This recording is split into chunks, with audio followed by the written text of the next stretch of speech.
Perkenalkan, nama saya Viola Septina Dewi dengan NIM 20211470.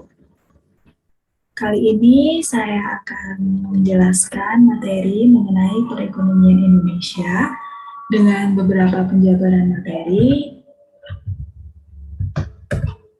Yang pertama ada pertumbuhan ekonomi, yang kedua ada stabilitas perekonomian, yang ketiga ada ketenagakerjaan, yang keempat ada neraca pembayaran, yang kelima ada data, dan yang terakhir ada kesimpulan. Selanjutnya, yang pertama ada pertumbuhan ekonomi. Pertumbuhan ekonomi adalah sebuah proses dari perubahan kondisi perekonomian yang terjadi di suatu negara secara berkesinambungan untuk menuju keadaan yang dinilai lebih baik selama jangka waktu tertentu. Teori pertumbuhan ekonomi menjelaskan tentang faktor-faktor yang mempengaruhi atau menentukan pertumbuhan ekonomi dan prosesnya dalam jangka panjang. Penjelasan mengenai bagaimana faktor-faktor itu berinteraksi satu dengan yang lainnya sehingga dapat menimbulkan terjadinya proses pertumbuhan. Profesor Simon Kuznets berpendapat bahwa terdapat 6 karakteristik pertumbuhan ekonomi modern yang terlahir dalam analisa berdasarkan produk nasional dan komponennya, penduduk, tenaga kerja, dan lain-lain. Keenam ciri-ciri tersebut adalah adanya laju pertumbuhan penduduk dan produk per kapita yang sangat cepat, perkembangan produktivitas masyarakat, pertumbuhan tingkat struktural yang melesat, tingkat urbanisasi yang tinggi, adanya ekspansi pada negara maju, terjadi arus barang, modal, dan manusia di berbagai negara. Lalu ada faktor-faktor pertumbuhan ekonomi. Yang pertama ada sumber daya manusia atau yang biasa dikenal dengan SDM. Faktor SDM mampu mempercepat bahkan mampu memperlambat proses pertumbuhan ekonomi. Contohnya adalah saat suatu negara mempunyai jumlah pengangguran yang meningkat terhadap penduduknya, maka negara tersebut dinilai mengalami kemunduran. Adanya penurunan kualitas pada sumber daya manusia ini melahirkan peningkatan jumlah pengangguran yang kemudian diperburuk dengan semakin menurunnya jumlah lapangan pekerjaan. Peningkatan jumlah pengangguran ini mampu memicu tingginya angka kemiskinan di negara tersebut. Nantinya hal ini akan berpengaruh pada permintaan masyarakat atas barang dan jasa dari suatu perusahaan. Umumnya, para masyarakat akan lebih menghemat pendapatannya dan hanya akan berbelanja untuk memenuhi kebutuhan pokoknya saja. Selanjutnya ada sumber daya alam atau yang biasa kita kenal dengan SDA. Adanya keterbatasan dalam mengelola sumber daya alam mewajibkan suatu perusahaan yang bergerak di bidang pengelolaan barang mentah kerap kali mengimpor bahan mentahnya dari luar negeri, sehingga membuat produk perusahaan menjadi lebih mahal daripada saat harus memperolehnya dari luar negeri. Jadi singkatnya, barang dalam negeri itu bisa jadi lebih mahal daripada saat kita membeli barang luar negeri karena bahannya itu berasal dari luar negeri. Lalu, kondisi inilah yang kerap kali menjadi dilema di negara Indonesia. Masih banyak produk-produk dalam negeri yang ternyata lebih mahal sehingga membuat permintaannya menjadi menurun. Yang ketiga ada kemajuan iptek. Suatu negara akan dinilai maju dalam hal ekonomi jika mengalami peningkatan terkait pemanfaatan ilmu pengetahuan dan teknologinya. Perusahaan yang mengutamakan teknologi untuk melahirkan barang dan jasa yang lebih efisien. Adanya pemanfaatan teknologi yang sudah maju dinilai bahwa perusahaan tersebut bisa melahirkan produk yang lebih cepat serta efisien. Contohnya dalam hal teknologi yang ada di peralatan produksi, jika digunakan secara tepat, maka akan membantu mengurangi penyerapan tenaga kerja sehingga anggaran tenaga kerja bisa dipangkas dan digunakan untuk keperluan lain. Namun penerapan teknologi ini tentunya masih jarang atau sulit ditetapkan untuk perusahaan yang sedang berkembang. Karena alat berteknologi tinggi ini umumnya sangat mahal dan harus impor dari luar negeri. Jadi memerlukan biaya yang lebih untuk pembelian teknologi ini. Lalu yang keempat ada tingkat suku bunga. Tingkat suku bunga yang ada pada suatu negara juga mampu mempengaruhi pertumbuhan ekonominya. Pertumbuhan tersebut cenderung akan membuat tingkat suku bunga meningkat karena adanya peningkatan pendapatan yang terjadi di masyarakat. Suku bunga yang tinggi akan berpengaruh buruk pada suatu perusahaan yang biasanya digunakan untuk modal pinjaman dalam meningkatkan kualitas perusahaan. Selain itu, terjadinya suku bunga yang tinggi juga akan berpengaruh pada penurunan investasi. Dan hal ini tentu akan berdampak buruk pada saham perusahaan, karena umumnya pihak investor lebih menyukai tabungan konvensional daripada harus menginvestasikan uangnya ke perusahaan. Selanjutnya ada pengukuran pertumbuhan ekonomi. Ada beberapa cara untuk mengukur pertumbuhan ekonomi. Yang pertama dengan produk nasional bruto atau dalam bahasa Inggris biasa disebut gross national product. Produk nasional bruto yang sering disingkat menjadi PNB atau dalam bahasa Inggris itu disingkatnya GNP adalah pendapatan yang diperoleh negara dalam kurun waktu tertentu berdasarkan pendapatan yang diperoleh oleh masyarakatnya. Cara menghitung pertumbuhan ekonomi dengan menggunakan PNB adalah dengan melakukan perbandingan PNB pada periode berlangsung dengan periode sebelumnya. Jadi dari data yang sudah diketahui PNB-nya, kita bandingkan misalnya tahun 2020 dengan 2019. Jadi kita membandingkan untuk tahun 2020 itu dibandingkan dengan tahun 2019. Lalu yang kedua untuk produk domestik bruto di bahasa Inggris itu disebutnya gross domestic product. Itu disingkat PDB, kalau di bahasa Inggris disingkatnya GDP. Perhitungannya ini agak berbeda dengan PNB ya. PNB itu dihitung berdasarkan penghasilan yang diperoleh masyarakat di mana mereka berada. Kalau PDB ini diukur dari pendapatan negara berdasarkan teritorial. Jadi kalau PNB itu dari masyarakat, kalau PDB ini dari negara. Rumusnya itu sama seperti PNB, jadi kita perlu membandingkan PDB periode sekarang atau yang sedang berlangsung dengan PDB periode sebelumnya. Jadi misalnya tahun 2020 dibandingkan dengan tahun 2019. Lalu yang materi kedua ada stabilitas perekonomian.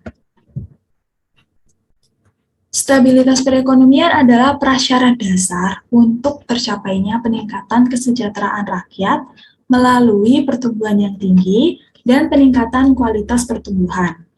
Stabilitas perekonomian sangat penting untuk memberikan kepastian berusaha bagi para pelaku ekonomi. Jadi, stabilitas ini tuh bisa menentukan pelaku ekonomi itu harus bagaimana mereka mengusahakan bisnisnya atau mengusahakan ekonomi untuk perusahaan mereka atau negara mereka. Stabilitas ekonomi makro dicapai ketika hubungan variabel ekonomi makro yang utama berada dalam keseimbangan. Misalnya, antara permintaan domestik dengan keluaran nasional, neraca pembayaran, penerimaan dan pengeluaran fiskal, serta tabungan dan investasi. Tapi hubungan tersebut tidak harus dalam keseimbangan yang sangat tepat. Misalnya itu ketidakseimbangan fiskal dan neraca pembayaran ini bisa tetap sejalan dengan stabilitas ekonomi, asalkan ketidakseimbangan fiskal dan neraca tersebut bisa dibiayai secara berkesinambungan. Lalu kunci dari stabilitas ekonomi makro ini berasal dari campur tangan pemerintah. Jadi pemerintah turut ambil bagian secara langsung bagaimana mereka bisa membentuk stabilitas ekonomi ini. Apakah pemerintah mampu membuat kinerja ekonomi membaik hingga bisa menimbulkan ekonomi yang stabil, atau justru pemerintah belum mampu atau justru malah memperburuk keadaan ekonomi di negaranya. Selanjutnya ada komponen penting stabilitas ekonomi. Yang pertama ada kebijakan fiskal. Kebijakan fiskal ini mencakup kebijakan tentang jumlah serta struktur anggaran pendapatan dan belanja negara atau yang disingkatnya itu APBN. Kebijakan fiskal itu ditujukan untuk sekaligus mencapai 3 sasaran ekonomi makro, yakni pertumbuhan ekonomi, stabilitas ekonomi, dan pemerataan pendapatan. Pemerintah Orde Baru membuat ketiga sasaran ekonomi makro ini sebagai jaringan politik yang disebut trilogi pembangunan ekonomi nasional. Lalu yang kedua ada kebijakan moneter. Kebijakan moneter ini adalah kebijakan yang dikeluarkan Bank Sentral untuk stabilisasi ekonomi seperti mengatur jumlah uang yang beredar. Tujuannya untuk pengendalian ekonomi secara makro agar tercipta kestabilan ekonomi dengan mengatur jumlah uang yang beredar. Jadi kebijakan moneter ini yang paling berperan dan memiliki tugas dalam mengatur kebijakan moneter ini Bank Sentral yang berhubungan dengan uang yang beredar. Lalu ada kebijakan struktural perekonomian. Kebijakan struktural adalah kebijakan pemerintah untuk mempengaruhi potensi output dan mempengaruhi pilihan sektor swasta dalam mengalokasikan sumber daya ekonomi. Kebijakan ini singkatnya adalah untuk mempengaruhi penawaran agregat jangka panjang. Jadi kalau kebijakan struktural ini lebih kepada untuk seperti investasi seperti itu ya. Lalu ada pengukuran stabilitas ekonomi makro itu dengan volatilitas variabel-variabel ekonomi makro bisa dihitung secara komposit ataupun parsial. Lalu stabilitas ekonomi ini memiliki dua jenis hubungan dengan pertumbuhan ekonomi. Yang pertama hubungan satu arah, yaitu stabilitas ekonomi hanya mempengaruhi dan berperan dalam pertumbuhan ekonomi, namun pertumbuhan ekonomi tidak memberikan pengaruh pasti bagi stabilitas ekonomi. Sedangkan yang selanjutnya itu ada hubungan dua arah, yakni antara pertumbuhan ekonomi dan stabilitas ekonomi saling mempengaruhi. Jadi kalau dua arah ini lebih kepada mereka antara pertumbuhan ekonomi dan stabilitas ekonomi ini saling berperan aktif dalam peranannya di masing-masing komponennya. Lalu stabilitas ekonomi makro memiliki efek atau akibat terhadap 3 aspek, yakni aspek ekonomi, sosial, dan politik.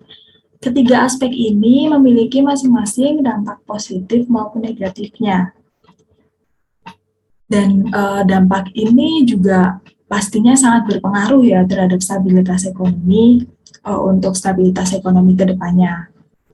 Lalu stabilitas ekonomi makro yang stabil di dunia internasional itu kebanyakan dialami oleh negara industri yang sudah maju, baik dalam pengelolaan ekonominya. Jadi biasanya kebanyakan negara yang maju itu mereka sudah mampu mempertahankan stabilitas ekonomi mereka.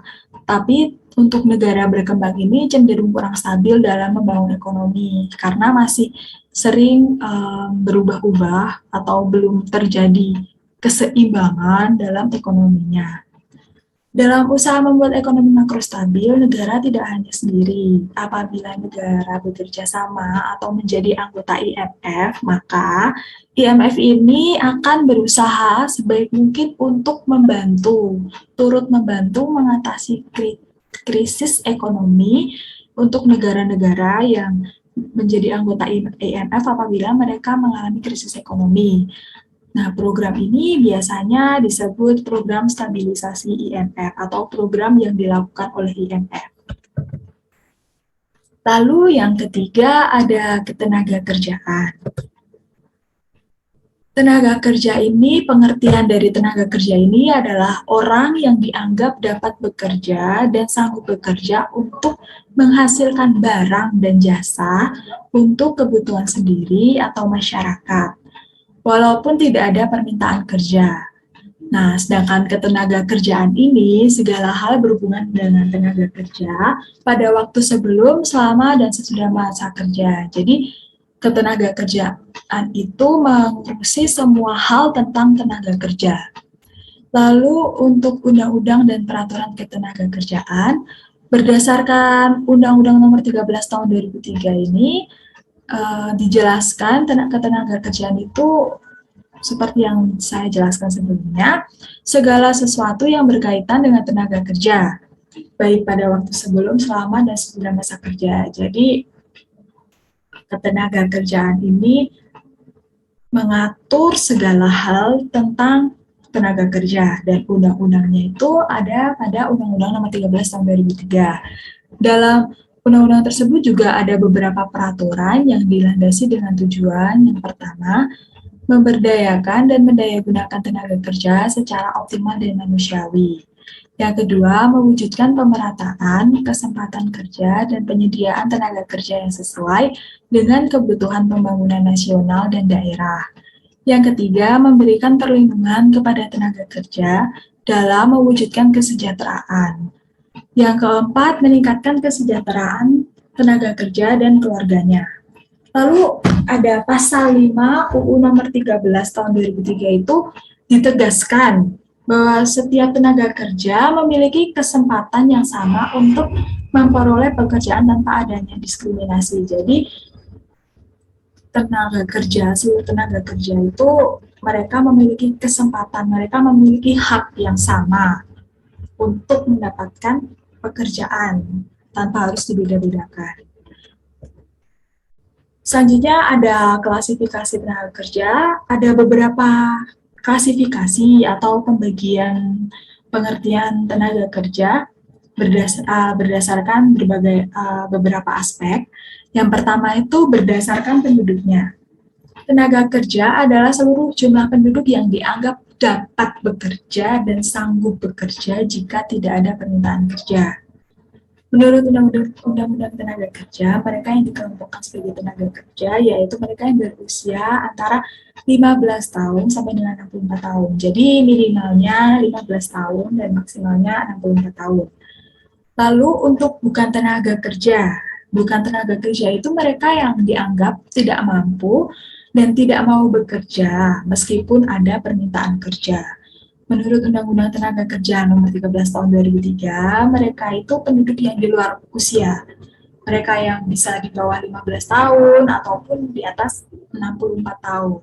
Contohnya itu ada misalnya pensiunan, lalu para lansia atau orang yang sudah cukup umur, yang lanjut umur, yang sudah tua, lalu ada anak-anak yang usianya di bawah 15 tahun. Lalu yang kedua klasifikasinya itu berdasarkan batas kerja. Angkatan kerja adalah usia produktif yang berusia 15 hingga 64 tahun, yang sudah mempunyai pekerjaan, tetapi sementara tidak bekerja, maupun yang sedang aktif mencari pekerjaan.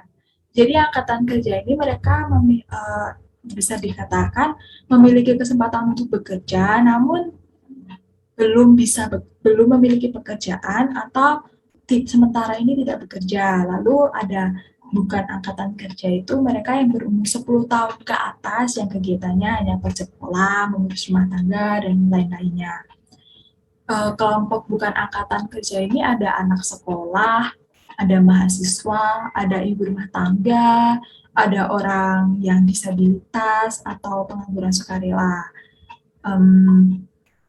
Seperti contohnya bukan angkatan kerja itu saya sendiri, saya sebagai seorang mahasiswa dan berusia 19 tahun, saya termasuk bukan angkatan kerja.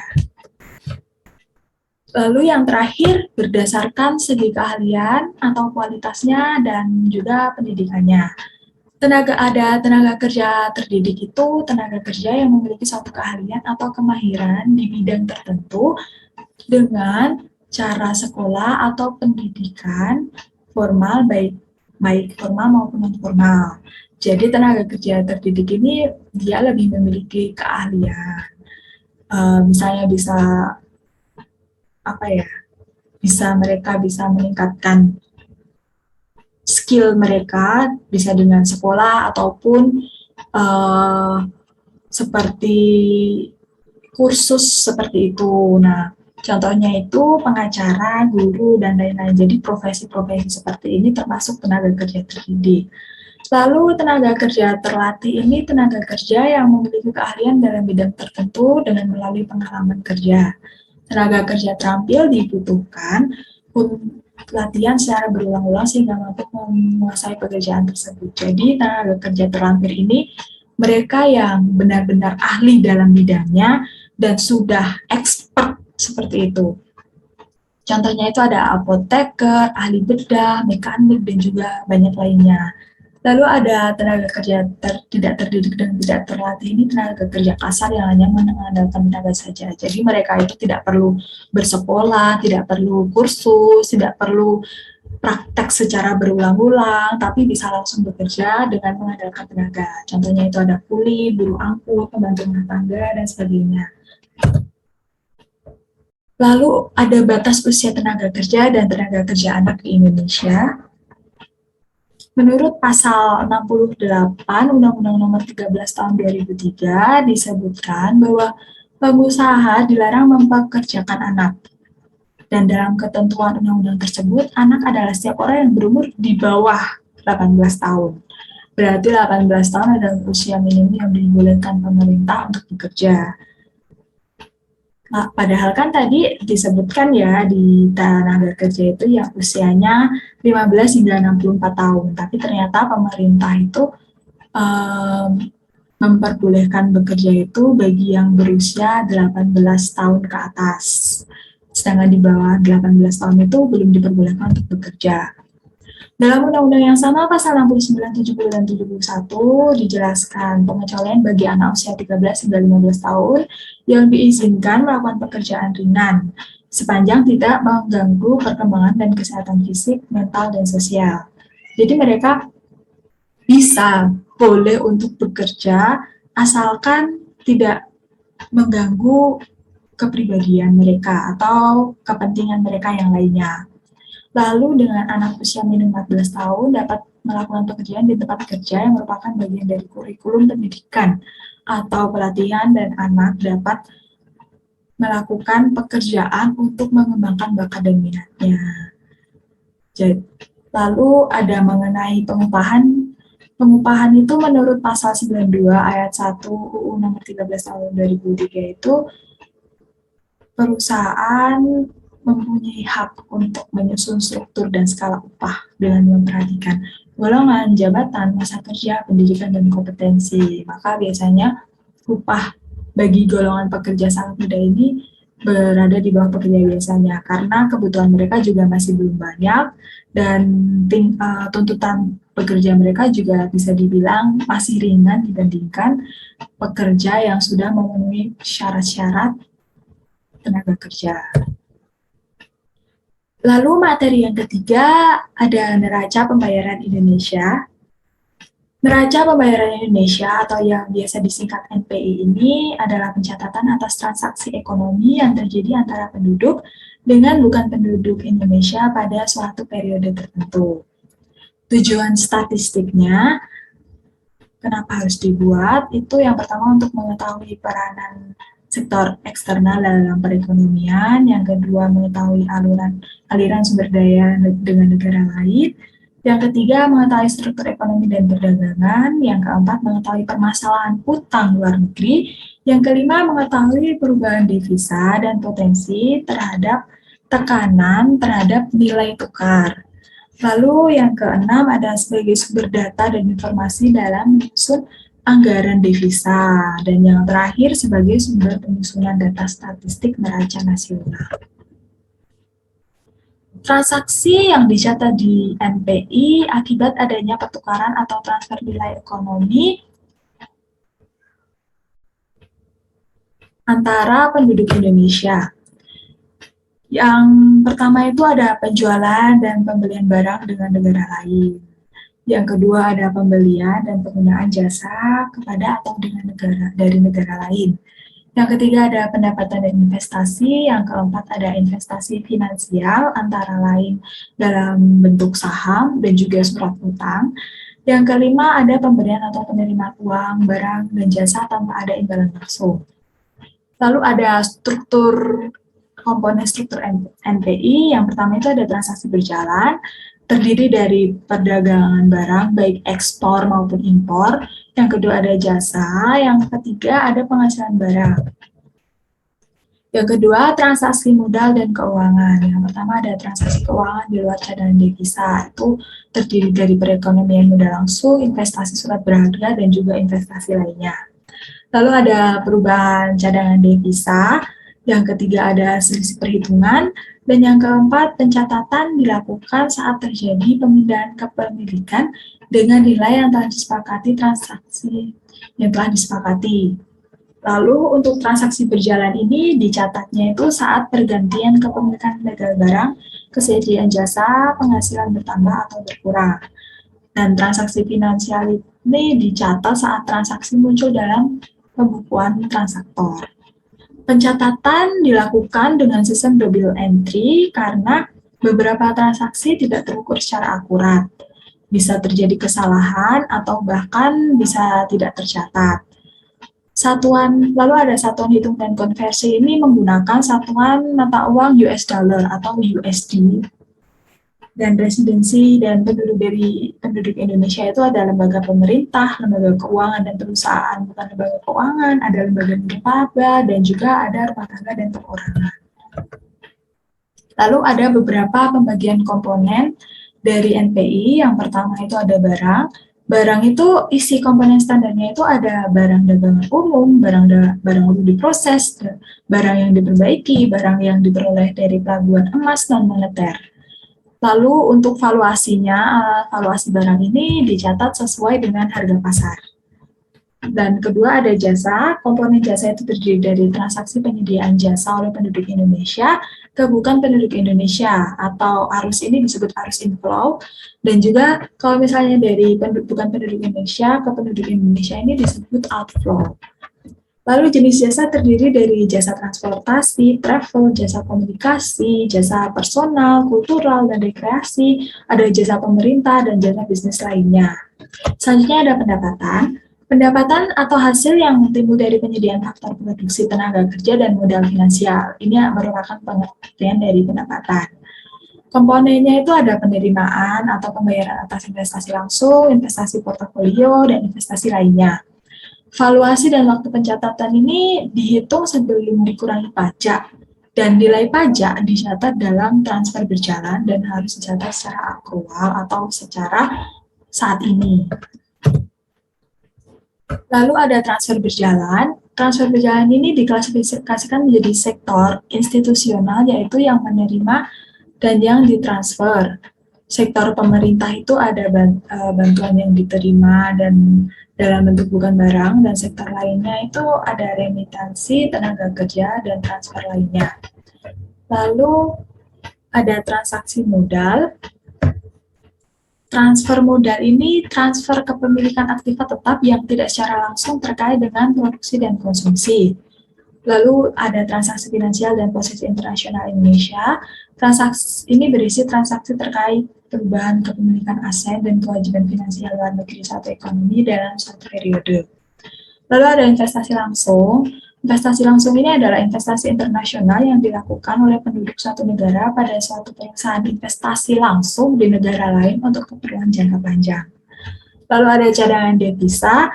Cadangan devisa ini merupakan aset eksternal yang dapat secara langsung tersedia bagi dan berada di bawah kontrol otoritas moneter untuk membiayai ketidakseimbangan pembayaran, mengatur secara tidak langsung besaran ketidakseimbangan tersebut melalui intervensi untuk mempengaruhi nilai tukar dan atau tujuan lainnya. Lalu selanjutnya ada data dan juga perbandingan per tahunnya. Untuk tahun 2019, perekonomian Indonesia tahun 2019 ini menunjukkan capaian yang cukup bagus ya di tengah ketidakpastian global.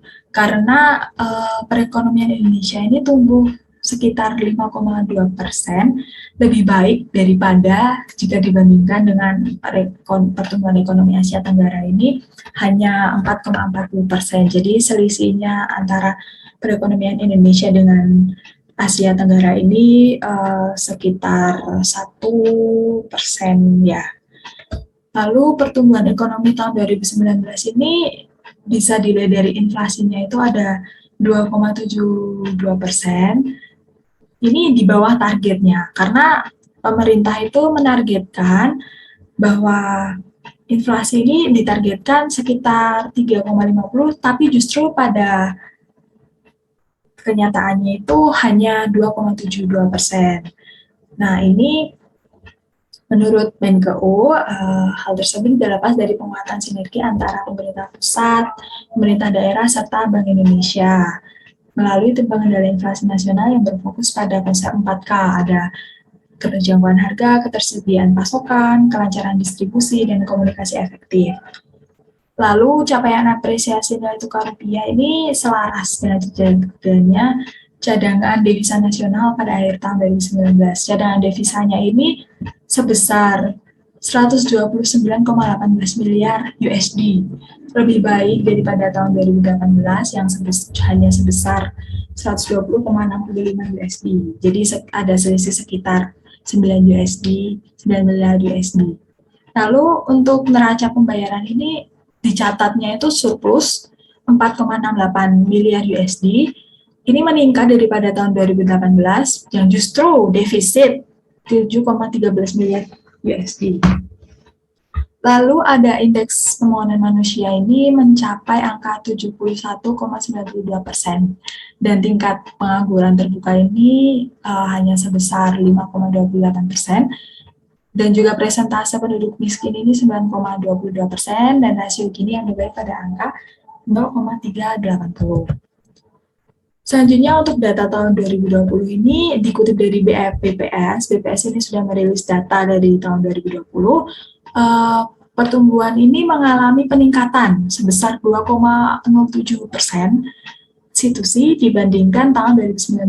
Jadi mengalami peningkatan 2,7%.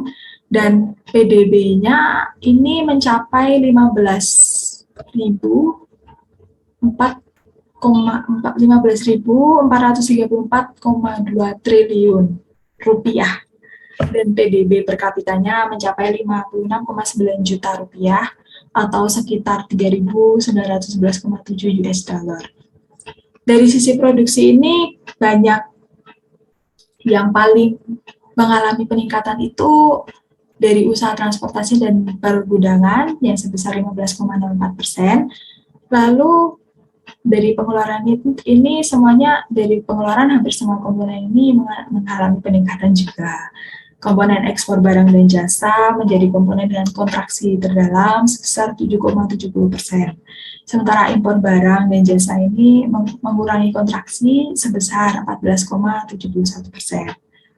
Lalu ekonomi triwulan keempat 2020 ini mengalami kontraksi pertumbuhan sebesar 2,19% dibandingkan triwulan keempat tahun 2019. Dari sisi produksinya, kontraksi sebesar 13,42%. Lalu dari sisi pengeluaran, komponen ekspor barang dan jasa ini mengalami kontraksi sebesar 7,21%, sementara impor ini sebesar 13,52%. Lalu untuk triwulan keempat tahun 2020, dibandingkan dengan triwulan ketiga ini mengalami kontraksi sebesar 0,42%. Dan dari lapangan usaha pertanian, kehutanan, dan perikanan ini mengalami kontraksi sebesar 20,15%. Dan untuk pengeluarannya pencapaian tertinggi itu dari komponen pengeluaran konsumsi pemerintah meningkat sebesar 27,15%. Lalu struktur ekonomi Indonesia spasial tahun 2020 didominasi di Pulau Jawa sebesar 58,75% dengan kinerja ekonomi yang mengalami kontraksi pertumbuhan sebesar 2,51%. Selanjutnya, data paling terbaru di tahun 2021 ini, BPS ini mencatat dan melaporkan bahwa pertumbuhan ekonomi Indonesia ini di kuartal 2 2021 itu meningkat drastis hingga 7,07% secara tahunan. Indonesia di tahun ini, di triwulan kedua ini, Indonesia berhasil kembali ke zona positif pertumbuhan ekonomi setelah beberapa triwulan terakhir mendapatkan tekanan karena adanya pandemi COVID-19 ya, yang mengharuskan kita untuk mengurangi segala mobilitas. Capaian ini capaian yang tertinggi sejak 17 tahun. Jadi 70,7% ini capaian tertinggi ya sejak 17 tahun yang lalu. Lalu pertumbuhan ini juga lebih tinggi dari negara lain. Contohnya itu India, tumbuhnya sebesar 1,6%, Korea Selatan 5,16%, dan Jepangnya ini justru meningkat berkurang 1,6%.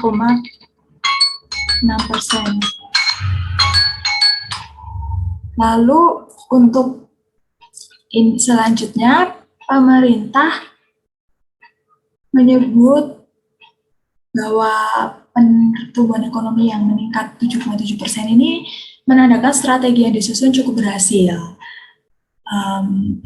Karena sebelumnya prediksi Kementerian Keuangan itu sebesar 7,1% dan ini hasilnya itu 7,07, jadi mendekati ya 7,1%. Selanjutnya ada pertumbuhan ekonomi di kuartal 2021 ini ke angka positif dan tercatat sejak tahun 2020 Indonesia memasuki resesi karena pertumbuhan ekonomi minus pada 4 kuartal berturut-turut. Di kuartal pertama 2021 ini pertumbuhan berada di angka negatif 0,74%. Dan di kuartal kedua 2020 mencatat kontraksi sebesar 5,32%. Jadi di kuartal kedua ini selisihnya sangat banyak ya jika dibandingkan dengan kuartal pertama tahun 2021. Lalu untuk porsi komponen untuk konsumsi rumah tangga dan investasi itu mereka menyumbang cukup besar, yaitu 84,93%, dan konsumsi rumah tangga ini di kuartal kedua 2021 sebesar 5,93%. Ada indeks keyakinan konsumen pada kuartal kedua ini tercatat sebesar 102,42 poin, lebih baik dibandingkan periode yang sama tahun sebelumnya, yaitu 82,14 poin. Indikasi lain juga terlihat dari penjualan eceran yang tumbuh sebesar 11,62%. Nah, ini dibantu oleh makanan dan minuman, tembakau, lalu ada sandang, suku cadang, aksesoris, bahan bakar kendaraan, dan juga lainnya. Lalu, ini masyarakat juga cukup membantu karena sudah melakukan konsumsi lagi. Dengan adanya vaksinasi ini membuat masyarakat sudah percaya untuk kembali beraktivitas konsumsi. Lalu secara spasial, pertumbuhan ditopang oleh pertumbuhan ekonomi di Pulau Jawa. Jadi PDB-nya ini Pulau Jawa itu ada 57,92%, lalu Sumatera yang kedua sebesar 21,73%, dan Maluku dan Papua mencatat sebesar 8,75%. Menteri Keuangan memproyeksikan ini kuartal ketiga tahun 2021 ini pertumbuhan ekonominya ini menjadi 4,5%. Karena terus mengalami perbaikan untuk memberikan optimisme pemulihan ekonomi seiring keberhasilan penanganan COVID-19 dan berbagai program perlindungan sosial untuk melindungi masyarakat. Pertumbuhan ekonomi secara keseluruhan tahun 2021 ini diperkirakan tumbuh sekitar 4%. Dan tercatat penjualan kendaraan niaga sempat mengalami kenaikan hingga di atas 9 kali lipat ya. Jadi cukup banyak, 9 kali lipat. Lalu untuk surplus neraca perdagangan masih berlanjut di bulan September yang bulan lalu yang terakhir itu sebesar 4,37 miliar dolar Amerika. Cukup banyak ya karena surplus ya.